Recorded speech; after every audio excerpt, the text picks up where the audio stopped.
I'm doing great. I got your phone message. What was the apartment they called?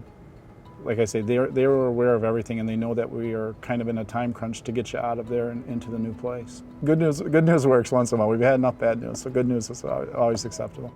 I'm the housing coordinator at Senior Neighbors. Kind of find out what the situation is, whether it's somebody who's in the process of being evicted, it could be a foreclosure, it could be somebody who's simply looking to downsize or find more affordable housing or even safe housing. Just so long as they know there's a light at the end of the tunnel, that makes it a little bit easier sometimes for families. There's a lot of options out there, but that can be overwhelming.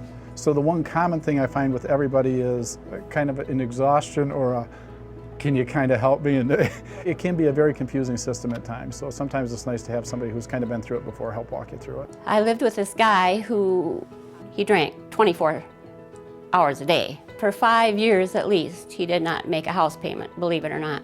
And he wasn't paying the utilities at all, and the water bill got up to be $1,000. Everything was leaking, and the tub upstairs, the water was like it was running, like you had it turned on. First comes the water department, shut the water off. Not long after that, the gas company came to turn the gas off. So then it came winter. I was all by myself then, and getting so sick I thought I was going to die, actually. I really did. The first time I walked in and met with Gail, Gail was laying on her couch, and she had 4 or 5 blankets covering her because it was February and no heat. She had done her part. She was getting a limited amount of Social Security, and she was thinking that money was going towards bills. Unfortunately, the gentleman she was living with, I use gentleman kind of loosely in that term, had a substance abuse problem. He was an alcoholic. He was emotionally abusive at least. And he was taking the money she was giving to use for the bills, and he was buying whatever with it. I had no clue where to get help, what to do. I was just,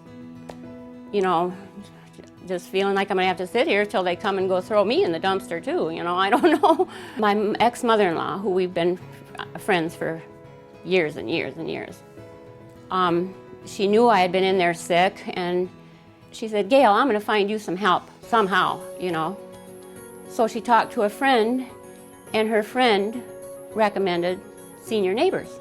The first thing we did was call the bank up and see if they would work with us, which they did. So they were very helpful with us, and so some of the credit goes to them because they said, you know what, we'll give you some time. And we started applying for subsidized apartments. With her income, it's really all she could afford at the time. So we applied at every place that would let us apply. My daughter would not go in that house at all, or bring my grandkids in there because of him.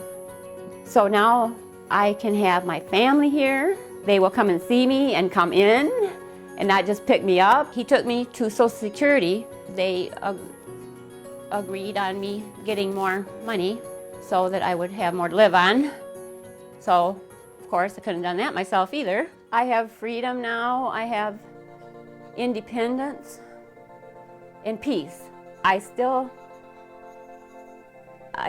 can't believe that somebody's drunk and would come in that door and torment me all night and,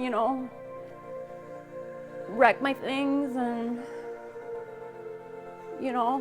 it's such a good feeling that I can do what I want. I can, and I have peace here, thanks to John, of course. Senior Neighbors. I didn't feel alone anymore after I met him. I wasn't really afraid of anything, because I had him. When I talk about him to other people, I call him my Senior Neighbors angel.